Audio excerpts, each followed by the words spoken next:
Hi, everyone. Welcome to the show. As always, my name is Jonathan Yang, founder and host of Shareable Moments, and a really special episode today because I have two college students that are joining me to share some exciting things going on with their campus. And I'm here with Jerry Vang and Maider Vang. Jerry, you're a fourth-year student, right? Yeah. And Maider, you're second year. Correct? Yes. And you're both students at Sacramento State. Is that correct? Yes. Very cool. Well, thank you so much for coming and representing Sac State. And you're actually representing a HUSA. And can you explain or talk about what is HUSA? What does that stand for, first of all? So HUSA it stands for the Hmong University Student Association. We're a Hmong org at Sacramento State, and we're there to support all the students there, and we promote higher education, cultural awareness, and one main thing we really want to do is like a support group for students, because a lot of Hmong students there's other groups that they don't feel comfortable with, and there's Hmong students, so we're there to support them and provide them a good pathway and a good experience in college. So HUSA's there at Sacramento State, and we're the Hmong org there. Yeah. Okay, cool. And Jerry first, and then Maider, what are you both studying? Right now, I just declared and changed my major to liberal studies. So I'm aiming to become a teacher in the future. Right now, I just declared it passed recently last semester. So right now, I'm doing liberal studies. Very cool. And I'm studying social work. So yeah. All right. And now you're here on Shareable Moments to share a really awesome moment that's going to happen, and it's your culture show, correct? Yes. And I liked this because go ahead and share with us what's the name or the theme of your show. You want to share to them? Our theme is living the moment. So yeah. So obviously, I'm a big fan of that. And can you talk a little bit, just kind of briefly, and we'll go into more detail in a little bit, but just briefly, what is it about? What can people expect, and when is it, and where? Yeah, you can share with them all the dates and all that. Oh, okay. What is the show about? So yeah, the show is basically just to sorry, to can I speak Hmong? Sure, if you want. Oh, sorry. To thuật tới mong tự kỳ á, mong thì khuyên giờ đó lựa hành just students tôi cười nó sách tôi bỏ tiền mong hiểu chi thế thế mong hiểu chi thế and all that stuff. So that's pretty cool because we get to showcase a fashion show and a Hmong traditional dance and a film just for fun to entertain our audience and all that stuff. And yeah, it will be held on April 22nd on Saturday at Sac State University Union Ballroom. And yeah. All right. Very cool. And I want to give a chance to kind of explore that and the theme of it and all that kind of good stuff in a little bit. But before that, I want to get to know both of you a little bit, and I want our listeners and our viewers to get to know you a little bit. So let's start with you, Maider, because you're the younger one, second year. So you're majoring in you said social work. Right? Yes. Now, where did you go to high school at, and where were you born? I was born here in Sac, and I went to Little Burbank High School.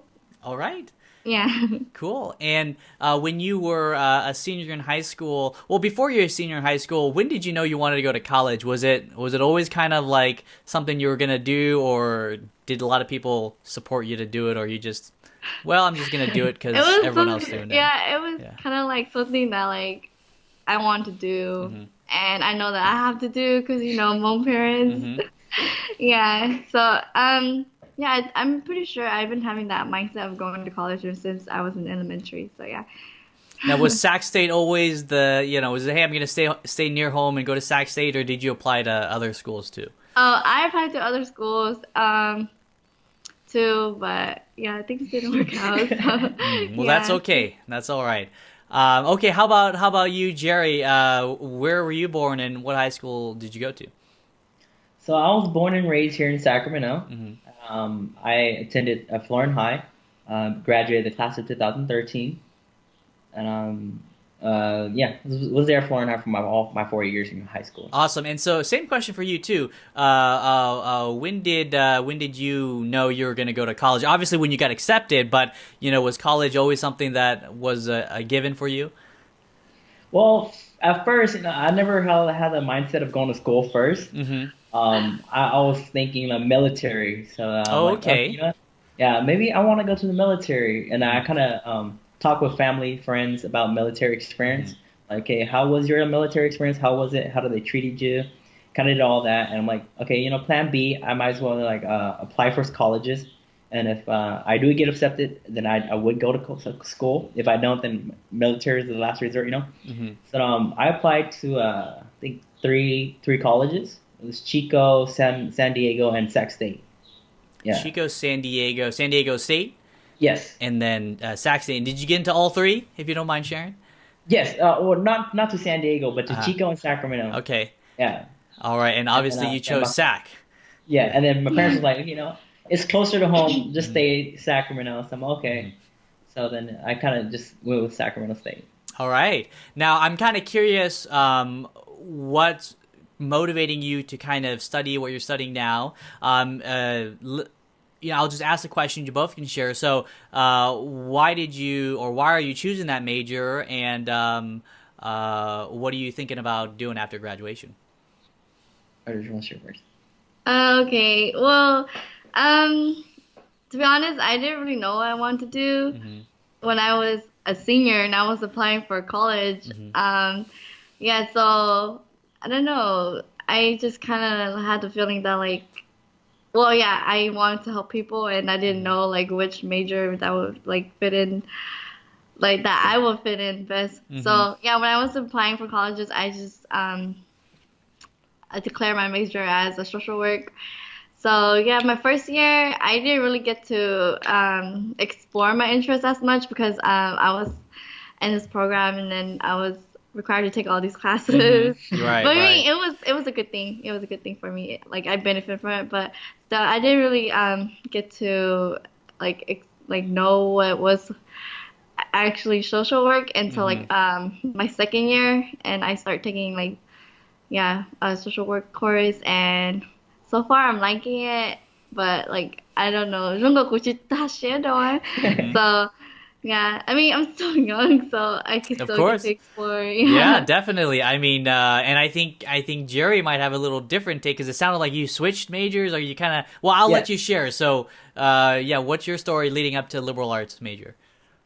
So then I went into college with interest of criminal justice, Mm-hmm. because I was part of this law academy thing at my high school, and Mm-hmm. with that, it showed me a lot of interest with it. So I was like, let me go test criminal justice. Mm-hmm. I did my first year in like interest in criminal justice, took some prereq courses. So for me, my mindset going to college was get in and get out quick. Mm-hmm. So that was a bad thing for me because I rushed a lot of stuff my first year, which kind of pulled me back a bit. Mm-hmm. And then after my first 2 years within the system, and then learning that criminal justice wasn't for me, then I started testing the waters, see, okay, what did I want to do? So kinesiology was on my mind, and liberal studies was also on my mind. So I was doing that, and because I also was a former officer for HUSA, Mm-hmm. that kind of made me want to go towards the education field. So that's why I chose teaching, liberal studies for it. Because working with students and doing the educational workshops and conferences kind of showed like, you know what, I want to help the students as they grow, just like and kind of give them the experience of how school is, and also Mm-hmm. like what I've done wrong, and I could tell them what not to do. Because I've done a lot of things like educational wise, like I feel like I could have done better. Mm-hmm. So then I also had a mindset of becoming a counselor or so, but then right now it's reaching towards teaching, and then maybe after teaching or so, kind of go work towards counseling and become a counselor and just work with students. Very cool. And you said something that's really interesting that I kind of want to ask a follow-up question on. You said you came into college with that attitude of like get in and get out quickly, right? Yes. I'm kind of curious where did that come from? Like, was it like financial concerns? Was it like I just want to start working, or what was that motivation to get in and get out quickly? there's also that there's always that like, oh, you go to 4 years in college, 4 years college, you're done. Hmm. But that's if you're just really focused on just school with maxing out all your units and everything. Hmm. So that's the one thing I didn't really know. I honestly thought like, okay, if I just go with the minimum of units or so, and I'll get out soon. So I was rushing it. Also, I was working on the side. So I just kind of wanted to get in and get out. Like, okay, I just want to get my career going, ready to just go to school and then get into the career and work within the criminal justice system. So that's why I had in mind to, okay, I'm gonna get in and like start a career already. Yeah. All right. Very cool.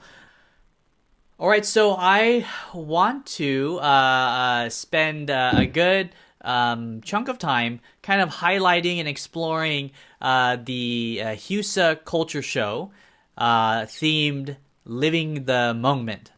And so, first of all, let's to recap for our viewers, it sounds like the culture show is going to have a fashion show, right? It has some Yes. performances, and kind of it sounds like giving the community like a display of Hmong culture. Does that Yes. sound about right? Okay. The theme Living the Moment is this year's theme. Now, can you talk a little bit about some previous HUSA culture shows, and do you know some of the themes in the past, or if this one planning to be a little different from previous ones? Yeah, in the past, a lot of the themes was Hmong, Hmm. like the previous year, as a committee and everything, as the members and everything. The theme of last year was Nyanglundu ke Yuli Zu. Mm. So we kind of got that from like Nyanglundu ke Lu Zu, right? But then what we kind of want to do is twist it and say that even though we live in their world, let's not forget our roots. So Hmm. that's how we got the theme of for last year. And previous years, I can't recall what year was it, but then there's something Mumblade Chia, Mm. and there's a lot of other ones, but then every year is always in Hmong, Hmm. and then this year we kind of just say that okay, let's make a change, make Hmm. it twist some things around. So this year is actually the year that we actually twisted a lot of things differently, Hmm. made it a little bit different. So that's how we came up with living the Hmong, and Hmm. when we tried to translate that in Hmong, we couldn't really try to find a translation or a good Sure. translation. Right. So Right. we're like, okay, live in the moment is to live in the moment. So we'll go live in Hmm. the moment. It sounded Hmm. nice with us too, so that's how Hmm. we went.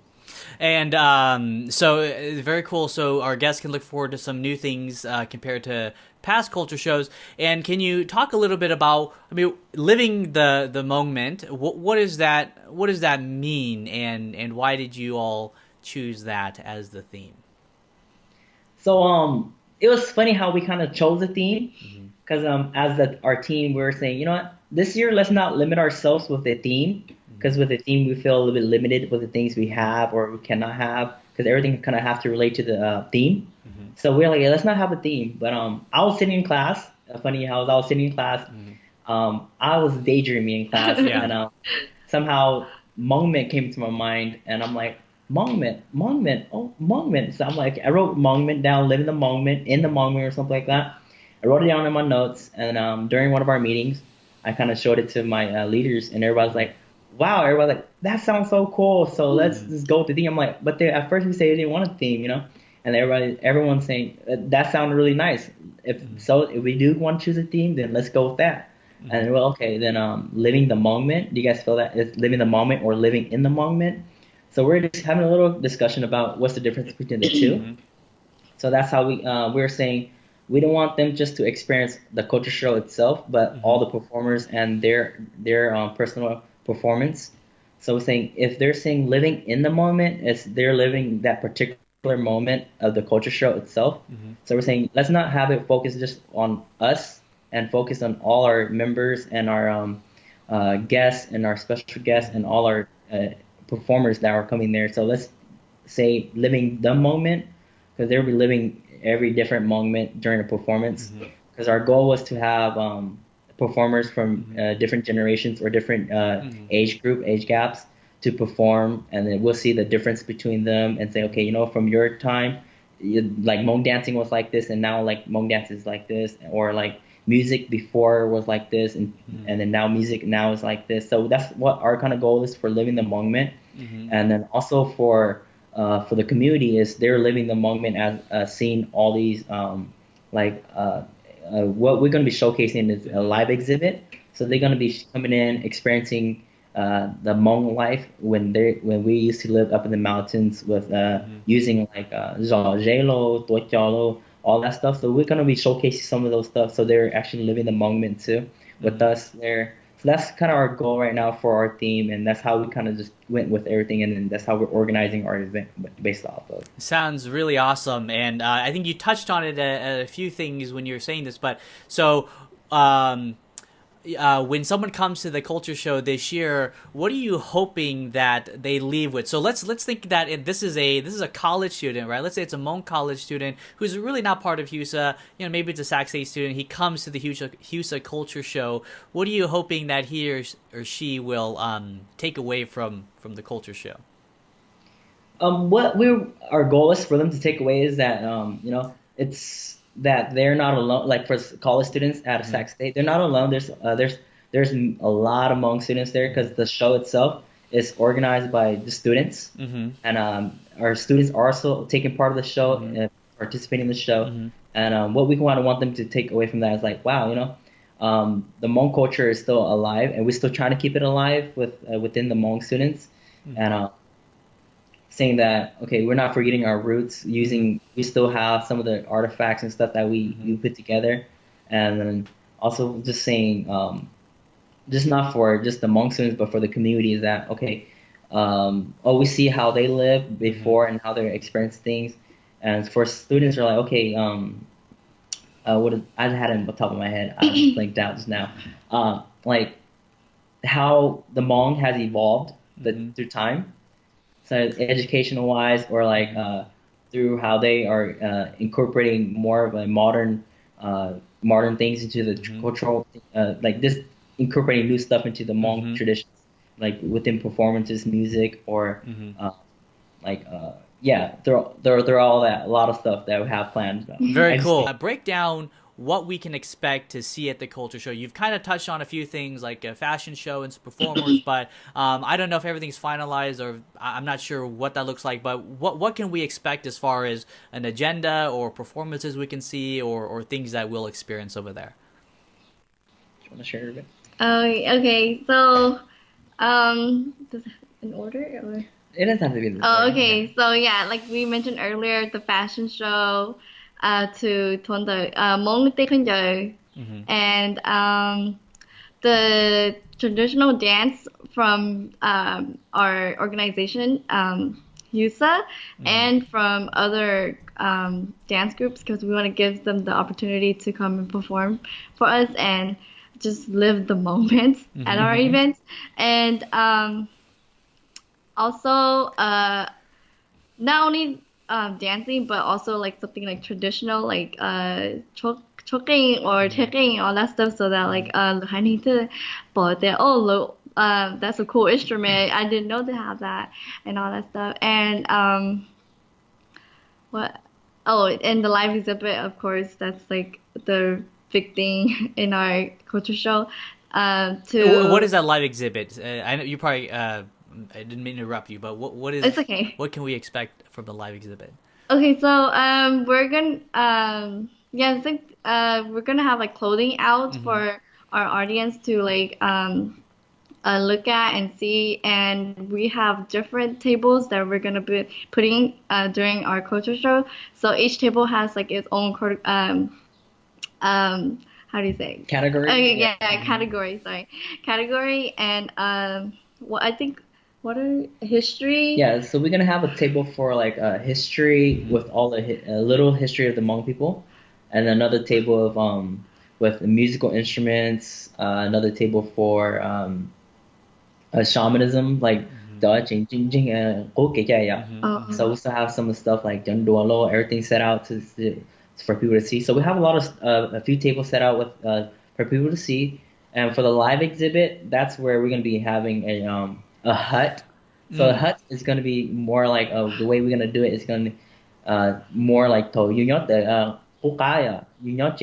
house. So it's just going to kind of experience how they used to live, and then inside we're going to be having members interacting or actually doing lively, pretending to cook using the old stuff. So we would be making those stuff out of cardboard boxes, wood, Mm-hmm. and everything. So we would be having all those stuff made, and we're also having another section where what they so we can kind of show our members doing gardening and agricultural stuff, and then we also have cutouts of cows, pigs, a lot of farming, and just so when you actually walk in, you kind of experience the life of a village. That's what we kind of want in it. It's kind of a village. So when you enter the building, you kind of get the experience of, oh wow, I'm in the Hmong land now, you know. Mm-hmm. So they get in and they actually see everything, and then all the members would be interacting with the guests, talking to them as in like that's our village there, welcoming them in, and then interacting, doing all those agricultural stuff. So one thing we're kind of trying to get out there is lút tuốt chó. One of those is the stepping one that you step to make rice Mm-hmm. back in Mm-hmm. the day. And we're trying to get that thing to come out, and we'll also be having some other artifact stuff that's out there that maybe some members or our guests could actually play with. So that's our goal right now for the live exhibit. Save the date for Mm-hmm. our culture show, which is on April 22nd, as we mentioned earlier, on a Saturday Mm-hmm. from 3 to 8, at Sac State in the University Ballroom. And yeah, save the date and come live the moment with us. Yes. And we're going to be having a lot of free prizes at the door, so come and win something Mm-hmm. at the show. So looking forward to see you guys all there. Awesome. Well, Jerry and Maider, thank you again so much for coming on and sharing some of your moments. And I hope that our guests will share in living the moment with all of you on April 22nd, right? Hmm. Yeah. So thank you for coming on the show. Yeah, we'd Thank like to thank you you. for inviting us onto the show too, and also giving us this opportunity to share our moments with you guys, Mm-hmm. and another upcoming moment. So I'd like to thank you, Jonathan, for giving us this opportunity to be here and talk on this show too. So thank you again, Jonathan. Mm-hmm. Thank you for this exciting and awesome experience. So Well, thank Thank you. I'm you. looking forward to it, and and we look forward to both of your futures, and we'll be encouraging you along the way, and I can't wait to speak with you guys again in a few years to see the awesome things you're doing. So continue to study hard and keep seizing your moments. Thank you. All Thank right. you. Okay. Thank you, guys.